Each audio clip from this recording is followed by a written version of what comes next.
The role of the Rhodesian Special Air Service was to carry out deep penetration raids into enemy territory. This they did with great success and achieved results disproportionate to their numbers. These highly professional soldiers attacked their targets by land, sea and air and wreaked havoc on an unsuspecting enemy. Their skill and devotion to duty would have been in keeping with the SAS motto of "Who dares wins."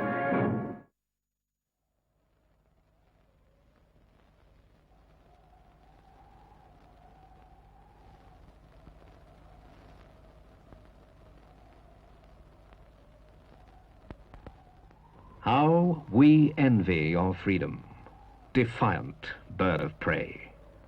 Long have we sought the heights of your supremacy. What audacious courage bids you scan the earth with lofty and unflinching eyes? You hang precarious, a Damoclean sword suspended by the thread of your own judgment. And then, with effortless fury, dare to plummet upon a confident and unsuspecting adversary.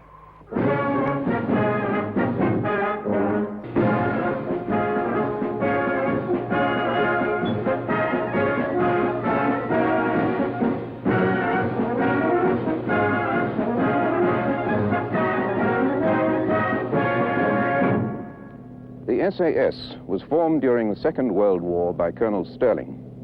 Its purpose was to operate in small groups behind enemy lines. It had fantastic success, especially in North Africa, where it destroyed more aircraft on the ground than the Royal Air Force. The unit was disbanded after the war to be reformed in 1950 for special duties in Malaya.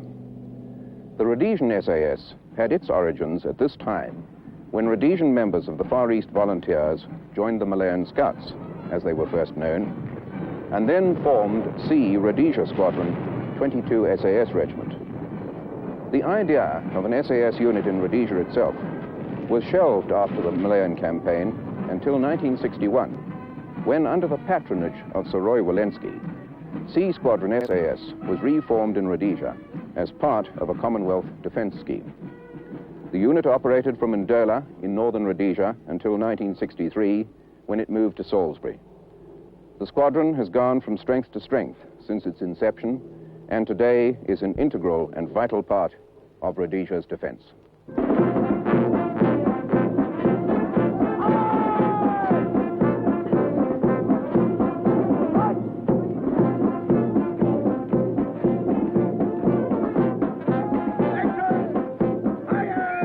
A compact unit of highly trained specialists, the SAS goes to great lengths to ensure that it obtains men of intelligence and top physical potential. Every recruit undergoes a comprehensive selection course, and his talents are finely measured. I'll climb the lonely pathway home, where my love's just an aim, and I'll climb over hills alone, just me, the wind and the plain.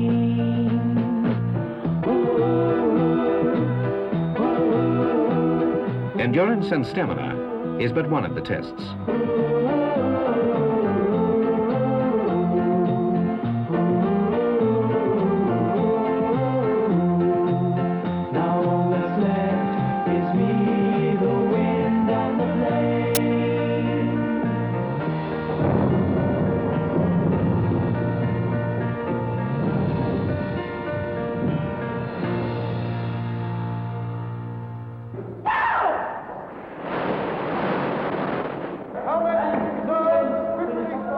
One important function of the SAS is naturally parachuting, and this is part of the initial training course the newly selected recruits undergo.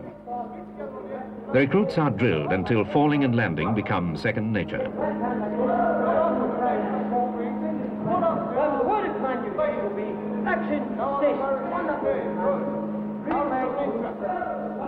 They learn how to control their parachutes in the air and gain maximum accuracy in their landings. Every piece of equipment is checked and checked again until it can be handled blindfold.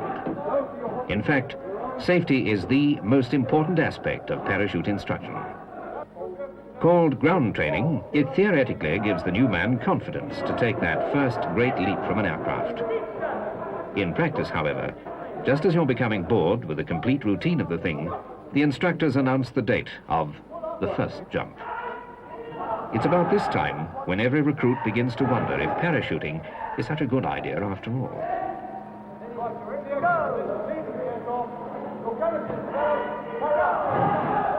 The instructors tell you that parachuting is safer than playing rugby.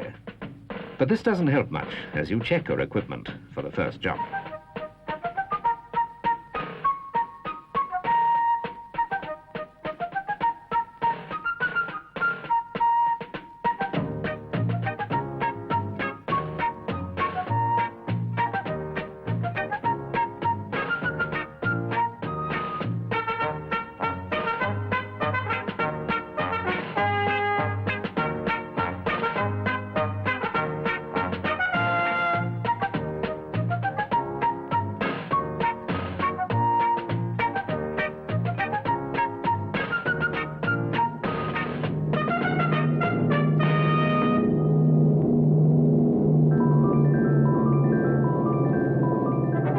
The relief as that parachute opens is indescribable. Suddenly, after the noise and clamour of the aircraft, you're suspended in an almost eerie silence above the vast panorama of the earth. Captured by the beauty beneath, the tedious weeks of training are forgotten as you discover the unique thrill of floating gently to earth from a great height.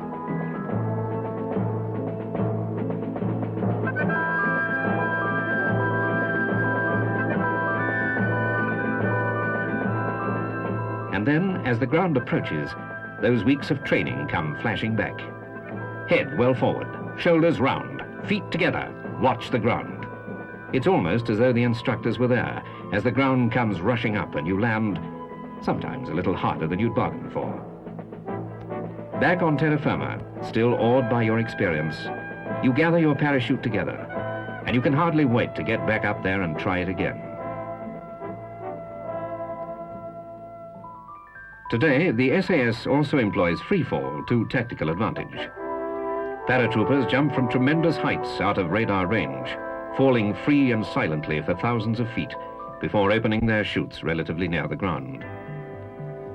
This method, apart from allowing men to be placed in an area with little chance of them being detected from the ground, even in daylight, also allows them to land with complete accuracy by virtue of the type of parachute that is used.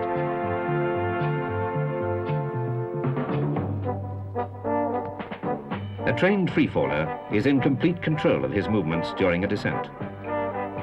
Using various body attitudes, he can track across the sky in any direction he chooses, gaining forward speeds of over 200 kilometers per hour.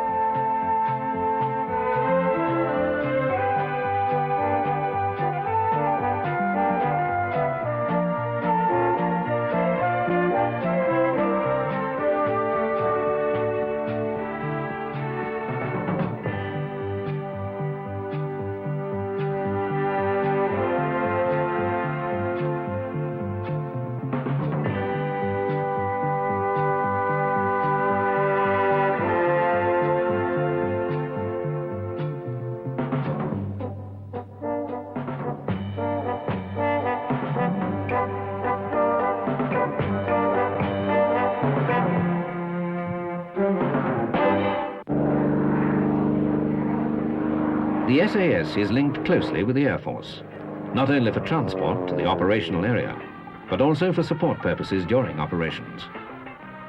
Aircraft are directed onto their targets by troops on the ground with great accuracy and effect. The SAS is a unit designed to carry out clandestine operations behind enemy lines. Using guerrilla-type strategy, they would infiltrate in small groups the operations of any aggressor against Rhodesia, destroying communications, disrupting supply lines, capturing key personnel, and hampering the enemy's attack in any way possible. The SAS troopers' work then really begins on the ground, and every soldier, after qualifying for his wings, is given advanced specialist training in many fields. He learns the ways of the bush, and how to track the enemy quickly and silently through hostile environments without leaving a trace of his own passing.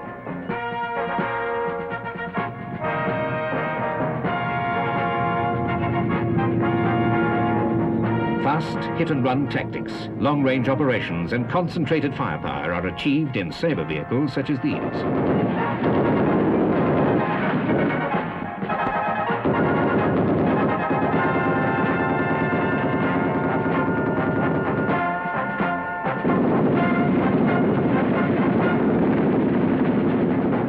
The effect is deadly.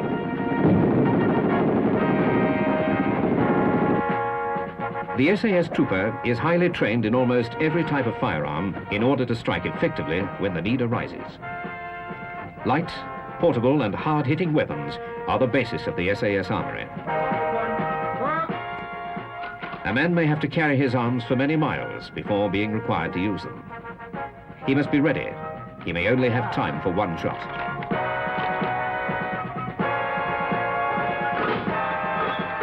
Virtually alone in enemy territory, the SAS trooper's life may depend on his speed and efficiency. CQD 0 Alpha, INT QSA Kilo. Substations then answer in numerical order, D01 QSA 5 Kilo. We'll now do this practically. Communications are imperative for any small unit operating away from its base. To maintain this vital link, a thorough knowledge of radio techniques is required. Radio links must be possible under any conditions.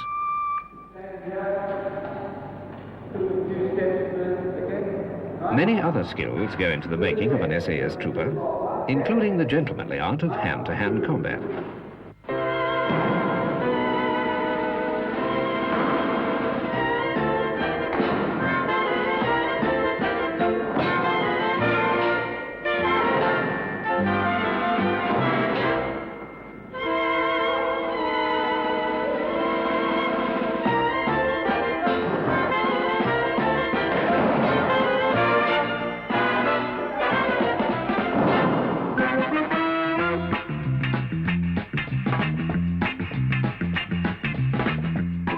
Combat training comes in handy in other circumstances.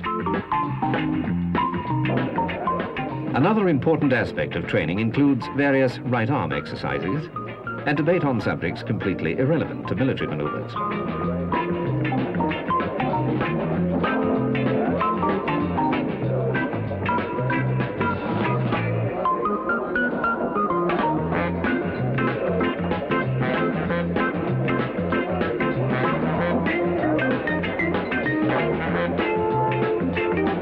Tradition also plays an important role in the recreational life of the SAS.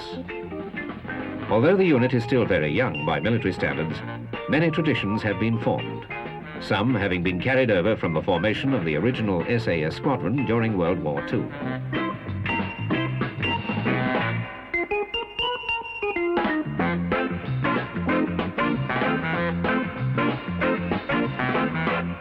SAS medics cannot accompany every compact unit behind enemy lines. Troopers therefore receive medical training in far more specialized fields than normal first aid. Physiology, tropical medicine, and general casualty work are part of this training and enable the SAS trooper to deal with almost any injury in the field. Freedom of movement is the first essential of a unit such as the SAS, even on mountainsides.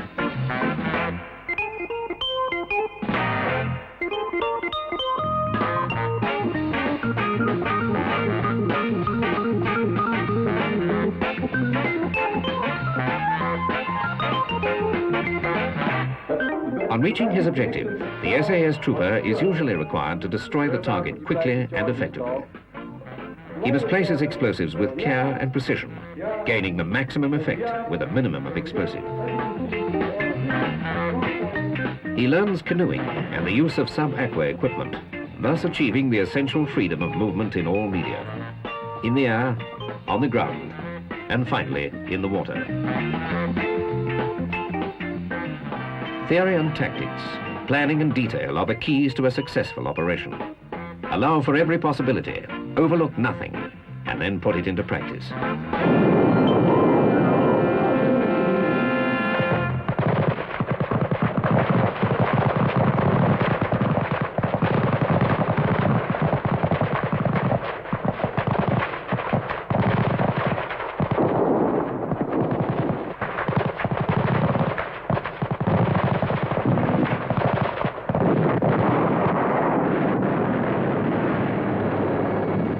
Although basically a deterrent to any aggressor who might plan a major attack against Rhodesia, the SAS now also plays its part in the internal security of the country. Their tough and thorough training has equal application in anti-terrorist operations. But even the rigors of heat and discomfort have their lighter moments of camaraderie and relaxation.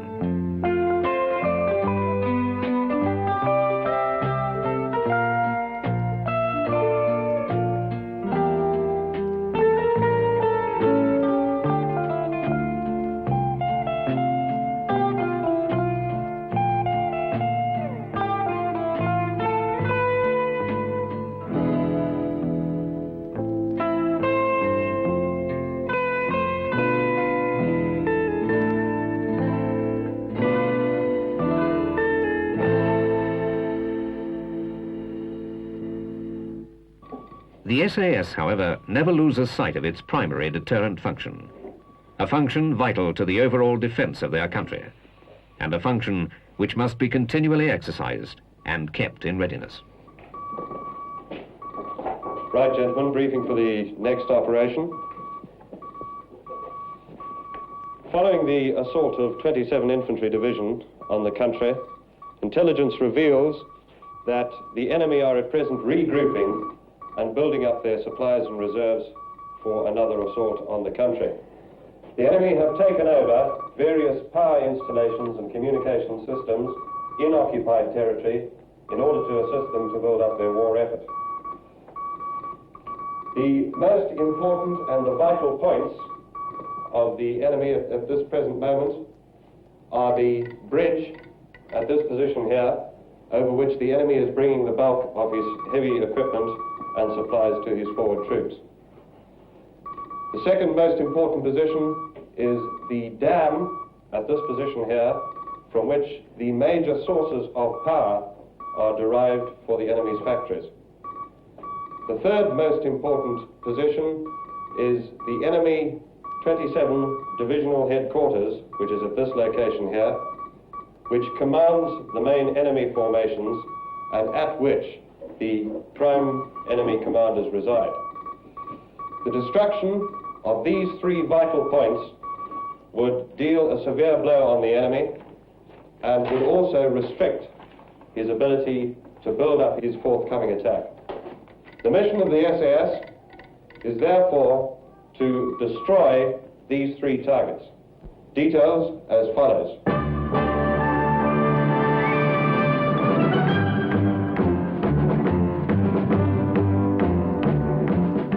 As you will be parachuted, normal pre-jump synthetic training will be carried out. Group 1, you will take a small party and drop in by parachute with your explosives and destroy the bridge. You will then move independently on foot back to our own territory. Group 2, your target is the dam and power installation on which you are to inflict the maximum amount of damage. Group 3, your target is 27 Div HQ. You are to capture the commander and destroy the headquarters. That's all, gentlemen. Now it's over to you.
good.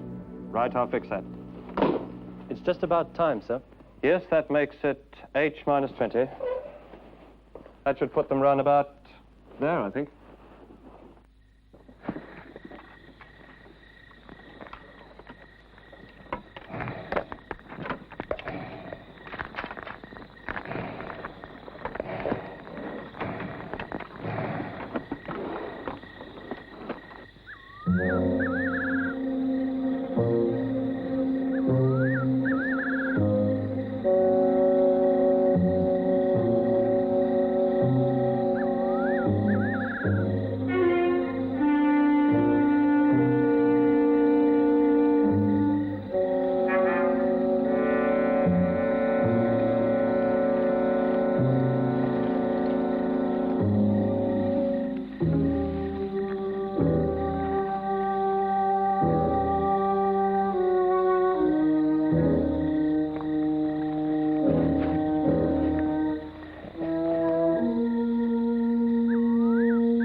Goyon towarzysz.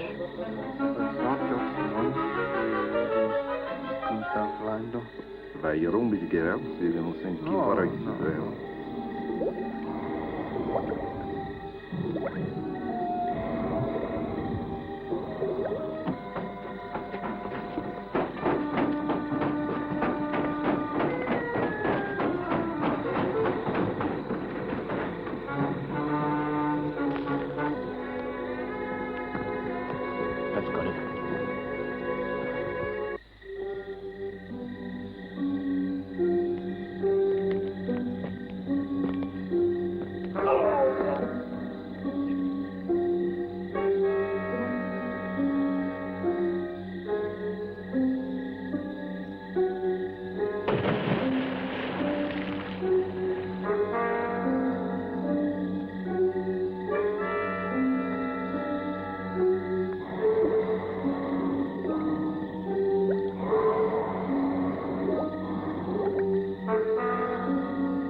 Bądź regiment infanterium.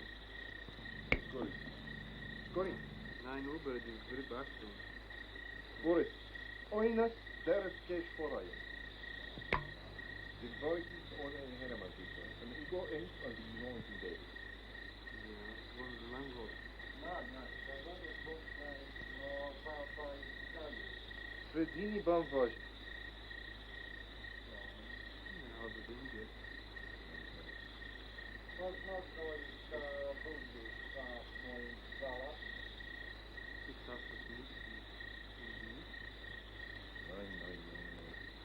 Deutsch mit so ein Igor die Deutsch weiß. Dar Deutsch geht. Eine Historia in Deutsch die vorige Linie.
On the 31st of December 1980, the Rhodesian SAS disbanded.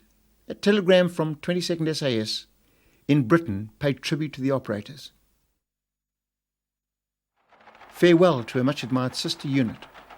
Your professionalism and fighting expertise has always been second to none throughout the history of the Rhodesian SAS.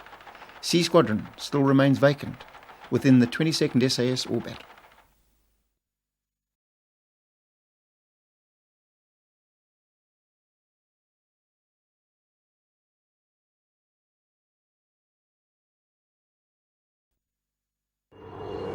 On Sunday, the 29th of May, security forces tracked a terrorist gang to the Mozambique border in the southeast of Rhodesia. And shortly after first light, a terrorist base camp known as Rio Wanezi, 5 kilometers inside Mozambique, was overrun by the Rhodesian army. The attack met with little opposition, and 32 Zanla terrorists of the Mugabe faction were killed without loss to the Rhodesians. After the action, the camp was destroyed by fire.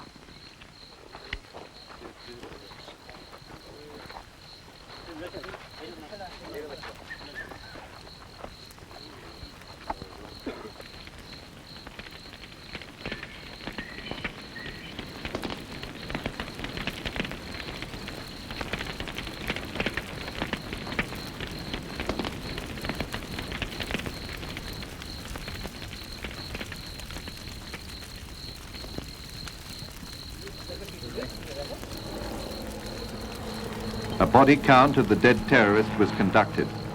There can be no doubt that they were terrorists and not civilians.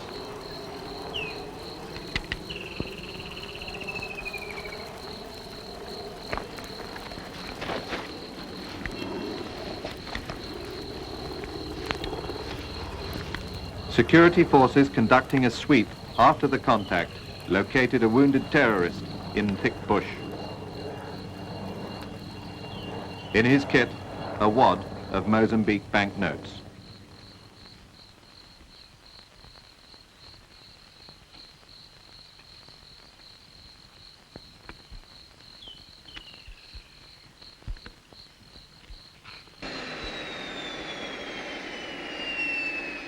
After a helicopter was summoned, the wounded terrorist was dispatched to Rio camp for medical help and evacuation.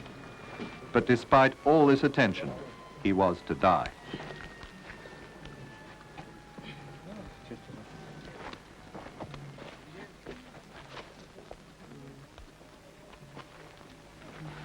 Sorry about the shirt.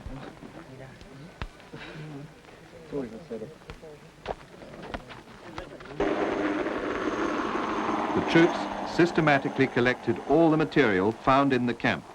It was during the search that the decision was taken, as a result of information gained from captured documents, to continue the thrust against terrorist camps further afield. A sinister armory was recovered. The booty was considerable. A large cache of communist weaponry, consisting of AK-47 rifles, mortar bombs and cases of ammunition,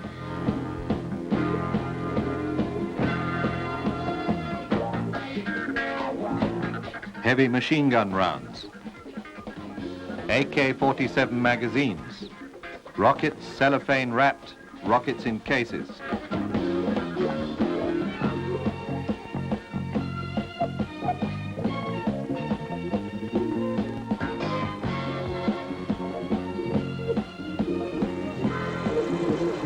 The first trucks moved off from Rhodesia to collect the weapons and to load them with more and more ammunition.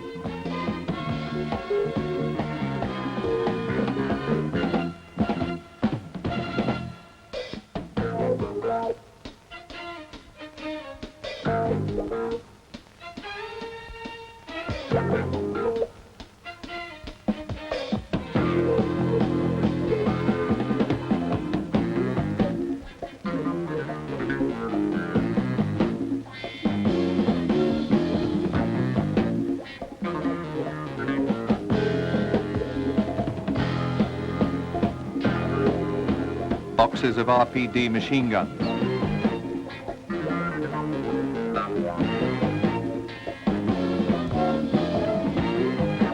AK-47 and SKS rifles,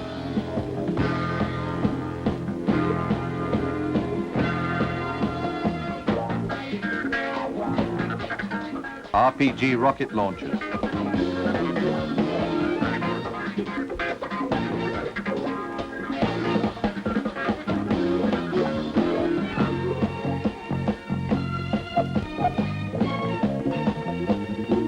anti-personnel mines and vehicle mines,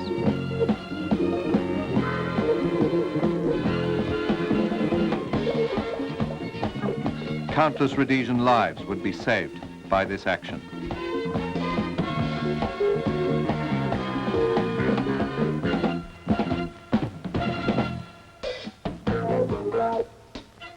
The task done, the senior officers conducting the operation flew over unlamented Rio camp before continuing the sortie to Madula Pan, Georges de Limpopo, and on to Mapai, to complete an action that seriously upset the terrorist chain of command and disrupted the supply of weapons to the terrorists threatening Rhodesia. A classic operation conducted by Rhodesians in defense of their country, reminding their enemies, if any reminder was necessary, that the Rhodesian lion still has very sharp teeth.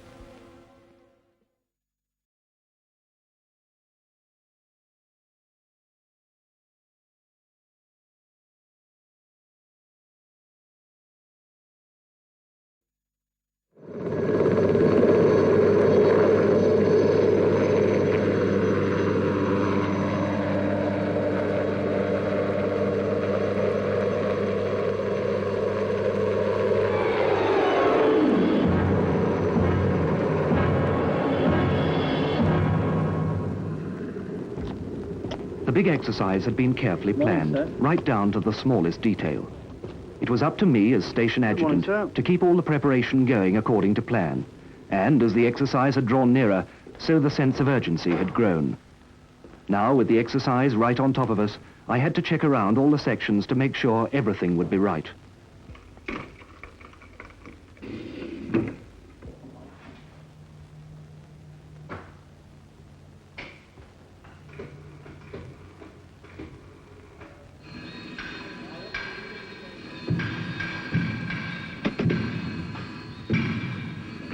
Good morning, 5 Squadron, Flight Sergeant Garrett. All complicated aircraft have their problems, and the bomber technicians were busy sorting out their share that morning. There'd been some trouble with the starboard engine of one of the aircraft, and when I called, the oil was being drained so a pressure pipe could be replaced. At no time can you afford to take risks with sophisticated machinery like this. At the same time, the electronics technicians were changing the radar components. Throughout the hangar, the instrument mechanics were making their final checks on the bomb sites. And on one aircraft, last-minute replacements were being made to a tailplane. But I'm just sending a chap round the stores for a spare now, sir.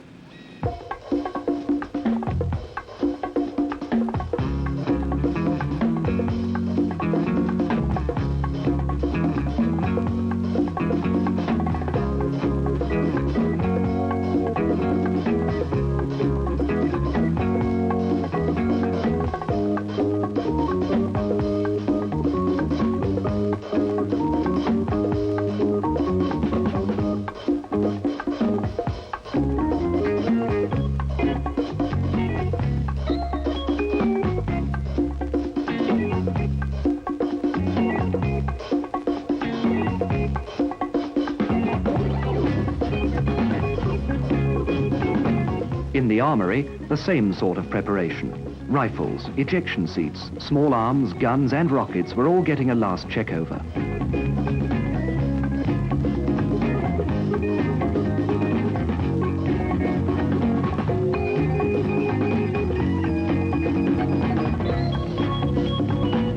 In the bomb dump, the whole range of aircraft weapons was being checked and made ready. The tempo was building up.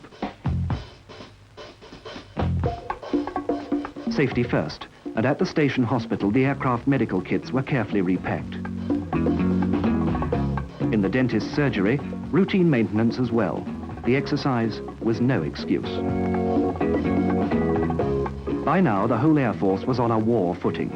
Security was vital, and the security provosts were briefed for round-the-clock operations.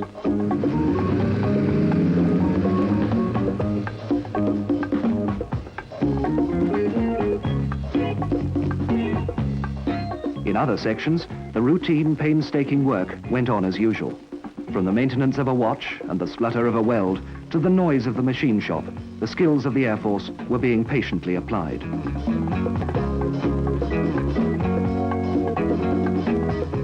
The parachutes were given their usual thorough inspection before packing and repairs made to their covers.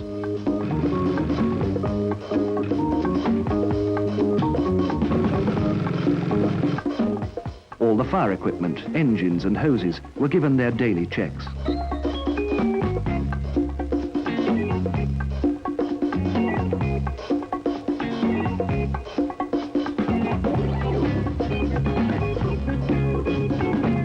Elsewhere, the precise, delicate calibration of aircraft instruments was the program for the morning.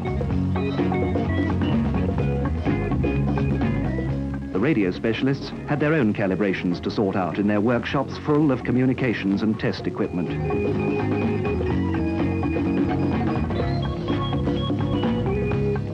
But while all this activity was going on throughout the Air Force, the inner man was not forgotten, and neither were the routine ways of building up an appetite. Number one, boys!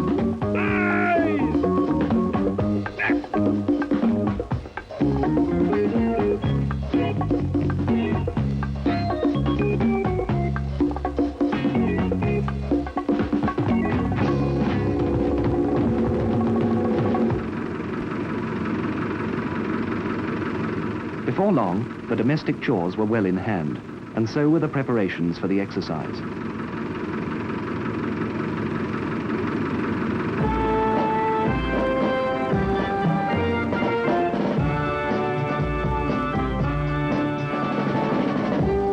the air movement section was loading the temporary airfield equipment and the men to operate it, ready to be moved to their emergency sites around Rhodesia.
Then to the headquarters operations room, hub of the entire exercise, to collect a final brief.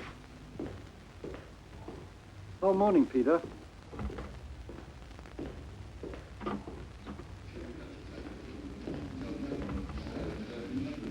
Clerks and operations assistants, a small force of their own, were filing statistics and at readiness of the whole Air Force. The smallest details would prove invaluable. I would have to pick up information on targets, crews and aircraft for the first flight the following morning. Hello, Ozzy. The commander came in to get the latest information from the operations officer just before I left. We have all our new serum units. Everything was ready to go in the north of the country, but there was still some last-minute work being done on the aircraft at our base at Thornhill.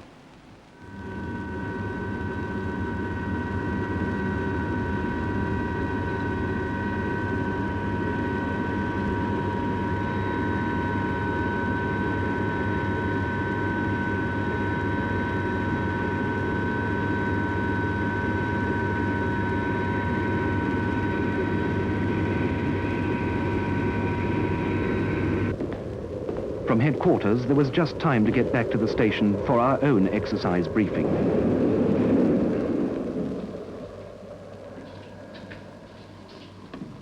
Sit down, please. Good morning, gentlemen. As you know, we're here to brief on the force exercise which starts at first light tomorrow. Exercise Vanguard will involve all our squadrons and a large number of VR units as well. Around the country, temporary forward airfields have been set up in the bush and were ready to operate under emergency conditions.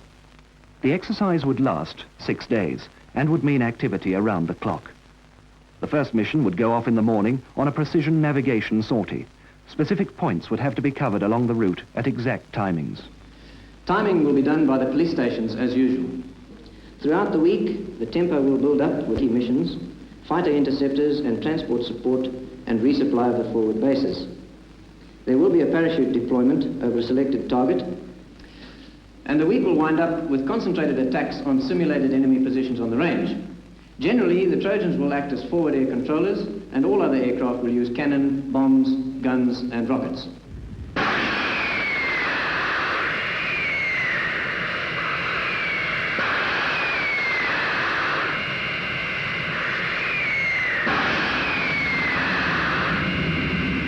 The exercise had begun. All the preparation was now over.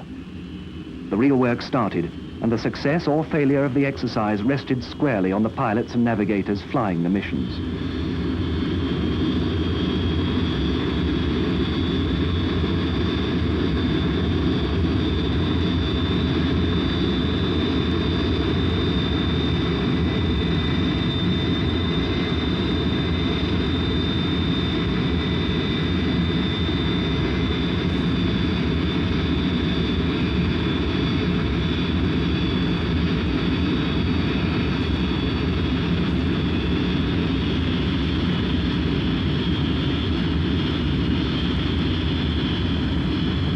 The bombers taxied out that first morning for what was to be a low-level flight of 700 nautical miles over a series of timing points.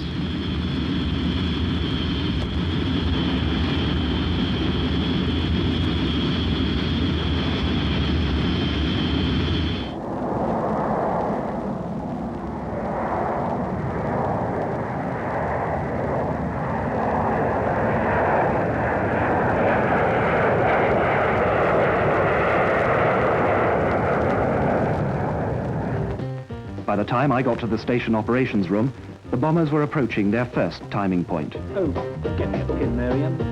Thanks. Yes, they should be at the first police station here in about 7 seconds.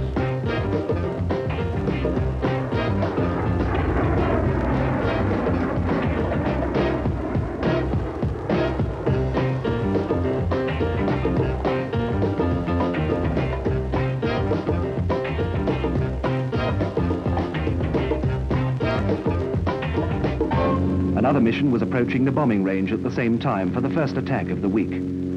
3 marker aircraft were out preparing the way for the bombers. Train section, this is Marker Lido with 2 Trojans and the Provost. We're over the target and standing by to mark on time. Roger, Marker. We're 20 seconds out, standing by for your markers. Steady, steady, steady, steady. Target area dead ahead. Steady, steady, steady. Train section, this is Marker C. Marking is on now. Marker sighted, turn left, left, left, left, steady, steady there. Check safety switch. Check, steady, steady, bomb gone. Bomb falling. Roger, bomb falling, heading 119. Roger, green, 119. Check safety switches on. On strike. The fighter force came in afterwards to back up the bombers with strafing attacks.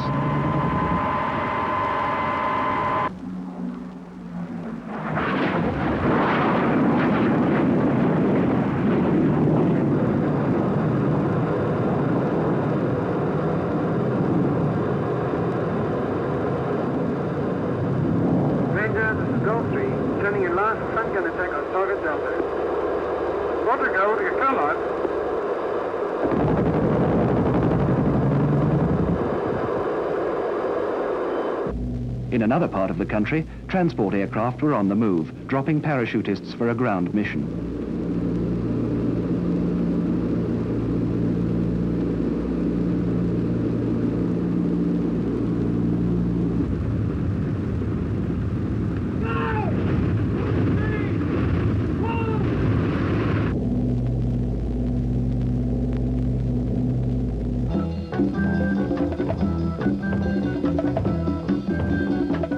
It wasn't long before we had our first emergency. An African game guard was stopped by an army ambush in the Zambezi Valley. He had been running to get help for a game ranger who'd been gored by a buffalo. The patrol's report soon reached Air Force headquarters, and within minutes we had a casualty evacuation team on the way. I want 1 helicopter airborne immediately for Cataract.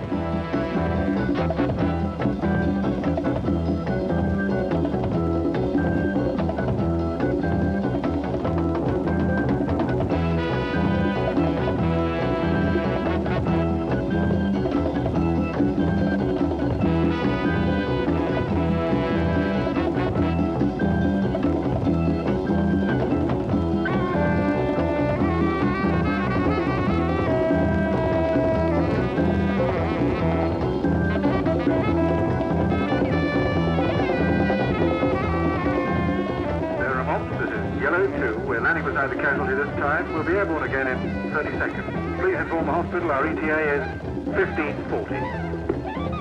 Roger, Yellow, we'll go.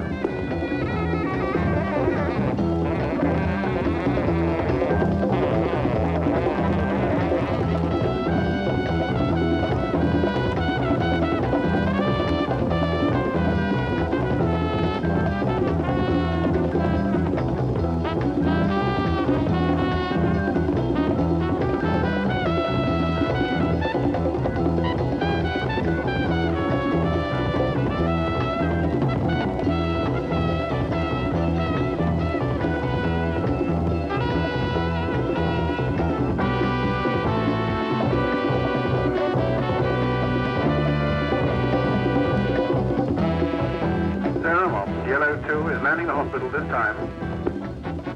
Roger, yellow.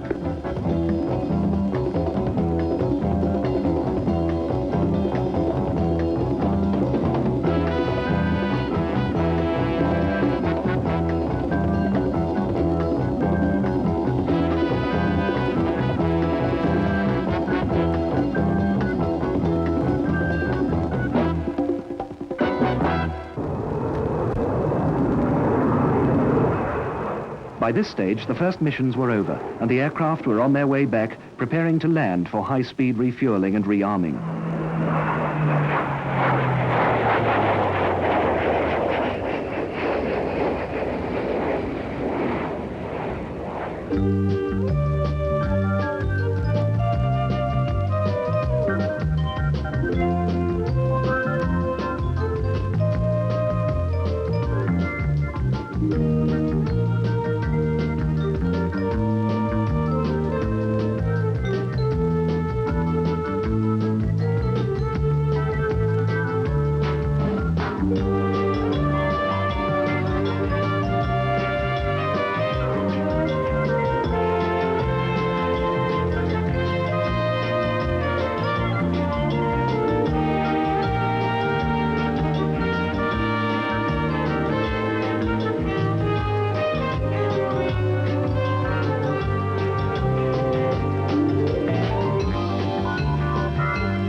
The second emergency of the week was soon upon us. This time, the concern was in the control tower.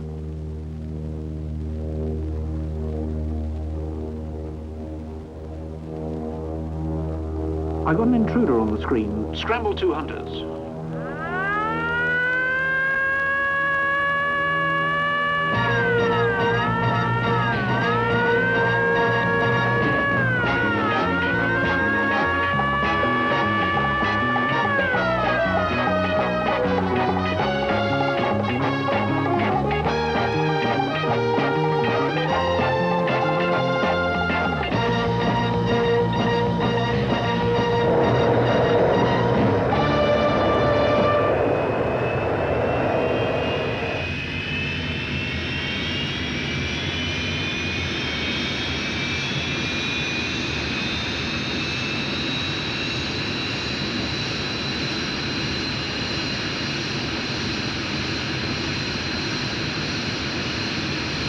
Radar, gold leader.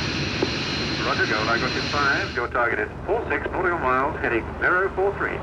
Roger. The gold leader, your target now 28 miles, dead ahead, low level. Roger. Gold leader, turn left, 5 degrees to 038. Target now 15 nautical miles. Roger, left on 038.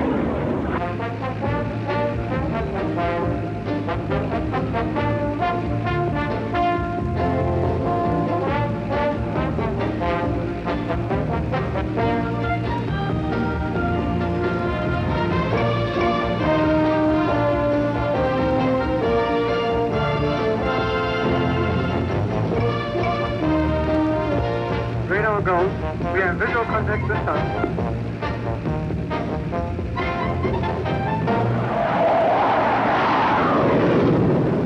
The bandit was just a farmer who hadn't filed a flight plan. And so, back to the exercise.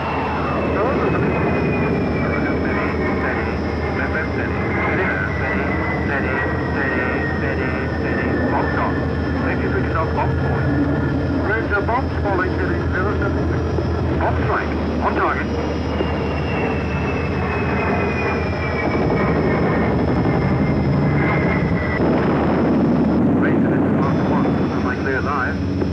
Roger, Marker 1, you're clear live this time. This is Blue Section turning in for front gun and Charlie target. Blue, you're clear in on the marker.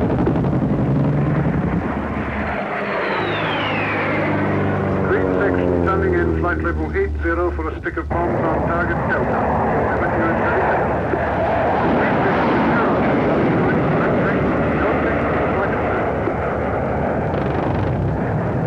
Ranger Blue 3 turning in now for what it is. Blue 3 is clear on.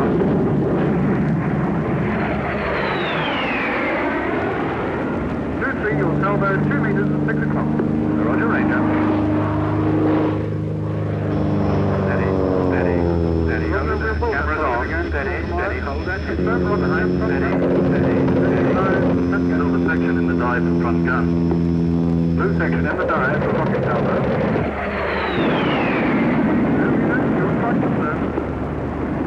Ranger, this is Gold Leader. I just for low bomb. Target this time. What's it go? You're clear on the low bomb. What's it go? You're clear. Gold Leader for rocket salvo. Strike.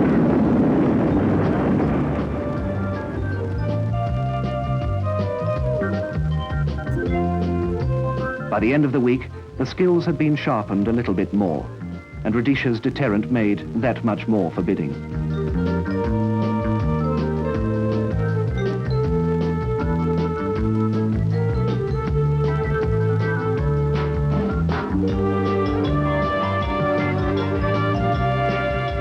At least one aircraft had come away with a trophy. That farmer's Tiger Moth will be preserved as the pilot's first kill. Exercise Vanguard over, we rounded off the week with some ceremony and a formal dinner. Mr. Vice, the loyal toast. Gentlemen, Rhodesia. Rhodesia. The formality soon went, as it always does, and we let off a bit of steam.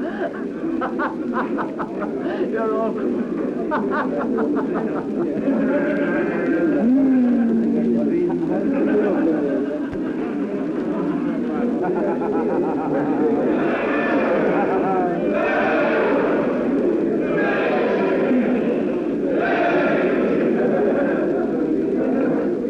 But there'd be no sleeping in next morning for an adjutant with another early start ahead.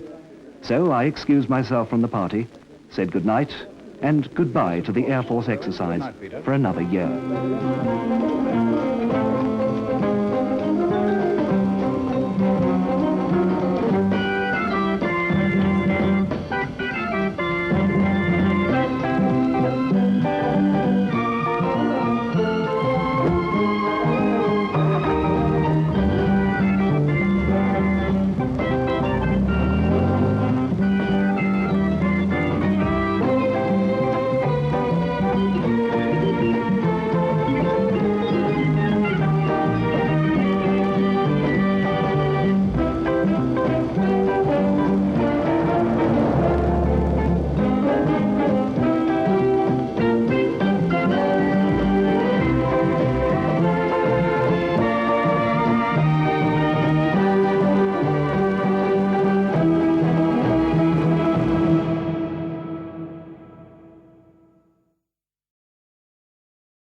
These men are members of the BSA police, the force that keeps law and order in Rhodesia like any police in any country in the world.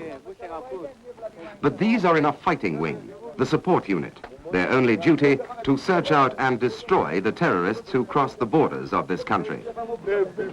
This troop has returned to base after a long and successful period of action.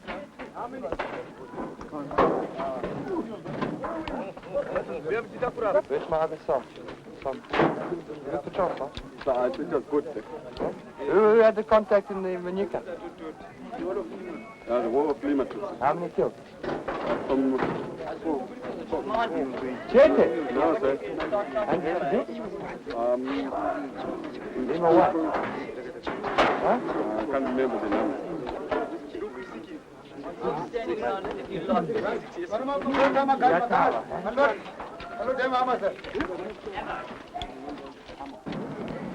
At the moment, where we've been operating, there tend to be one, as we'd call hardcore, in a group of perhaps 8 or 9 youngsters, locally trained blokes, or very little training.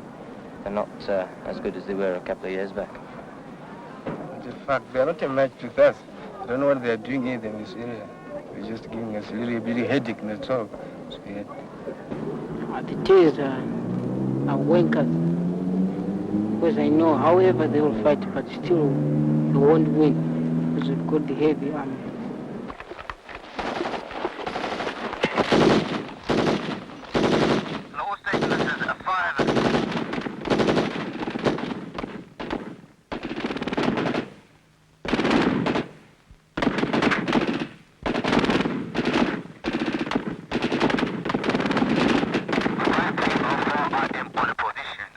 I think the Tears are wasting their time because they can't stand with the Rhodesian security forces.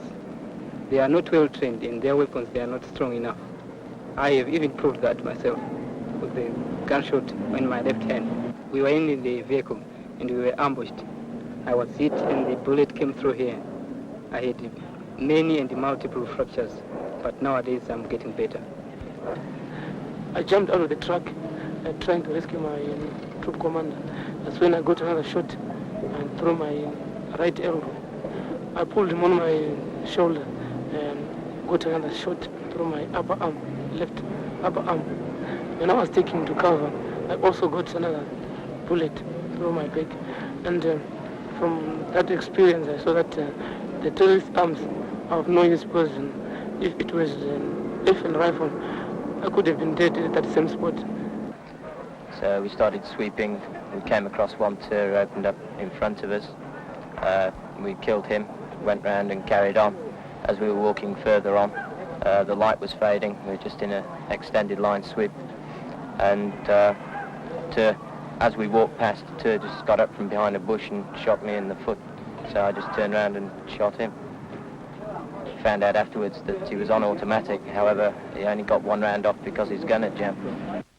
It may seem strange so soon after the real thing to come under fire again in a controlled battle course.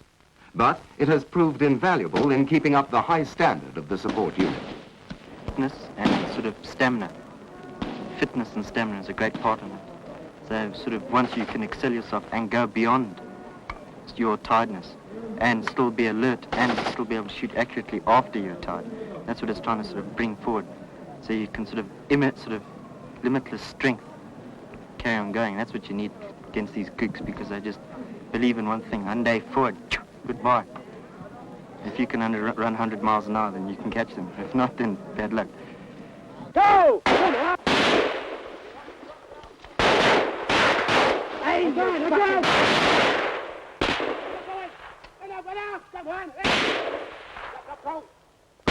Step out, Sergeant. Come on, up your ass. Look, watch my strike. Silence! Wait! Stand up. Oh, no! Get down!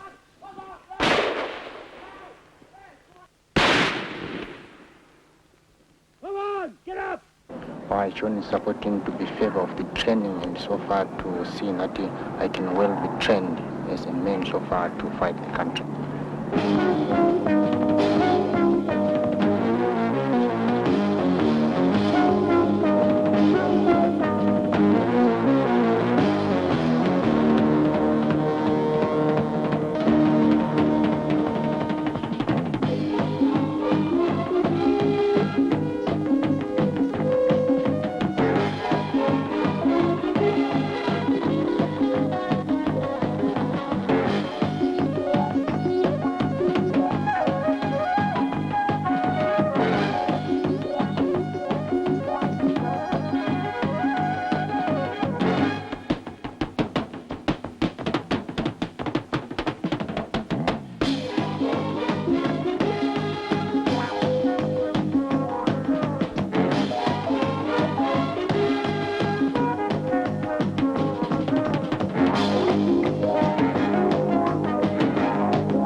it is good to work together with the Europeans and Africans together.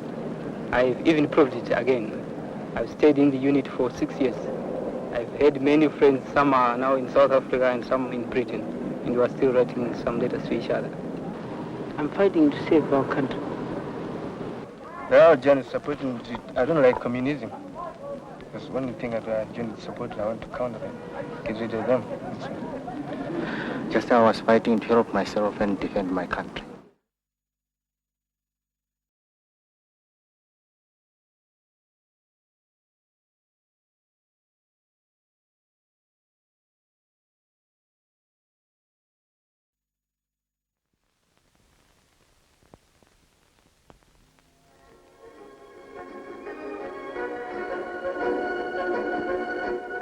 And it's a very warm welcome back to Forces Request to all the guys and girls out in the sticks.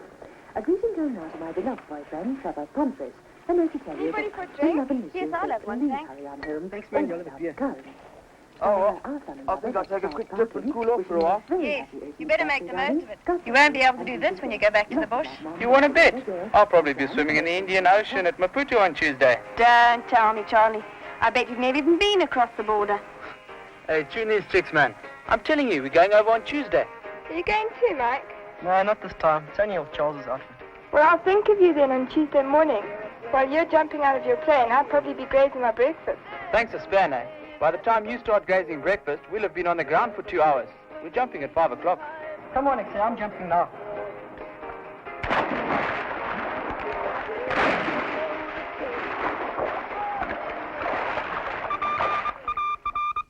Paratroops to infiltrate your area Tuesday, 6th March. Over target area 0500 hours. Makes life easier if we can plan ahead and use our storage capacity efficiently. Sure, Nigel. But sometimes we have sudden demands for supplies. Now take this up over the border on Tuesday morning. We have to supply the needs of nearly 200 men.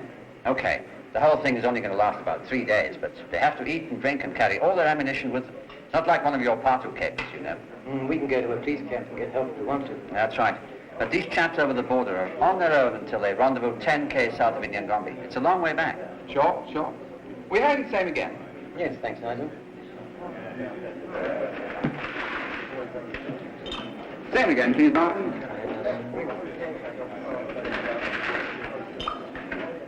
Here you are, sir. Enemy strength 200. Operation to last 3 days. Return route from target area to 10 kilometers south of Inyangombe. How are the children these I'm days? having such trouble with the children ever while Jack's away in these operations. Oh, I know what it's like. It's lack of male discipline, you see. We all suffer from the same problem. Oh, and he's so awful when he's at home. I always know when there's going to be an airstrike over the border just by the way he behaves. He gets so very tense and irritable. He doesn't sleep much either. I suppose all these pilots are much the same, aren't they? Oh, my husband's just the same. He flies transport planes. He won't be worth living with until it's all over. Still, perhaps we get a little peace after tomorrow night. Maybe, but we'll all lose our beauty sleep tomorrow, that's for sure. I said to Bruce yesterday, if you must go into Mozambique, the least you could do is bring some prawns back. Do you remember those delicious prawns we used to get? Well, he said, or I think he did, that they weren't even going as far as the sea, only about 120 k's over the border. And in any case, they won't be landing, just dropping paras. Are you going now? Bye-bye, dear.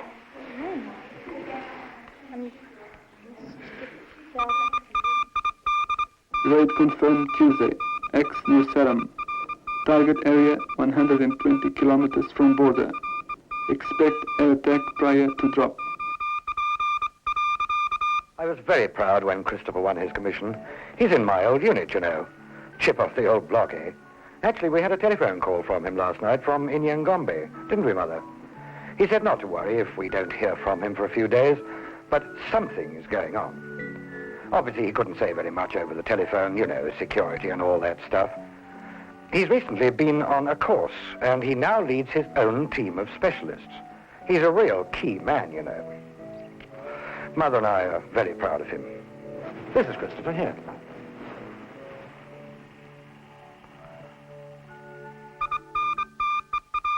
Intercept specialist patrol.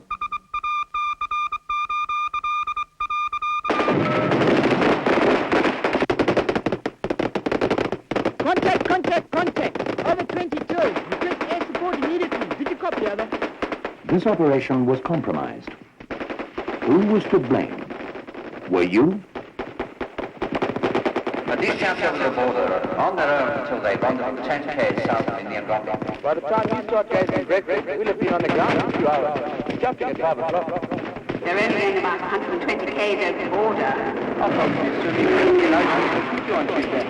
Actually, we had a telephone call from him last night, from Indian Gombe, didn't we, Mother? They're just drop-in camps. It's all hush-hush. We have supplied needs of nearly 200 men.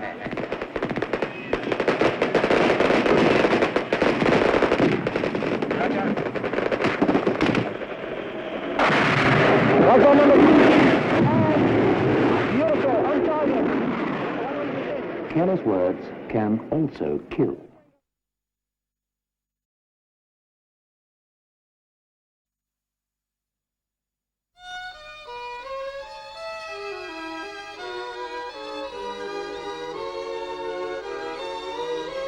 The moustaches are turning to gold and to red. In the light of the sun, they're like fires. When the winter has gone and time has moved on, the memory will never grow tired. She taught me to live and she taught me to love. She told me about spring and September. She showed me the good times, she taught me to laugh. She showed me how to remember. The moustaches are turning to gold and to red. In the light of the sun, they're like fires.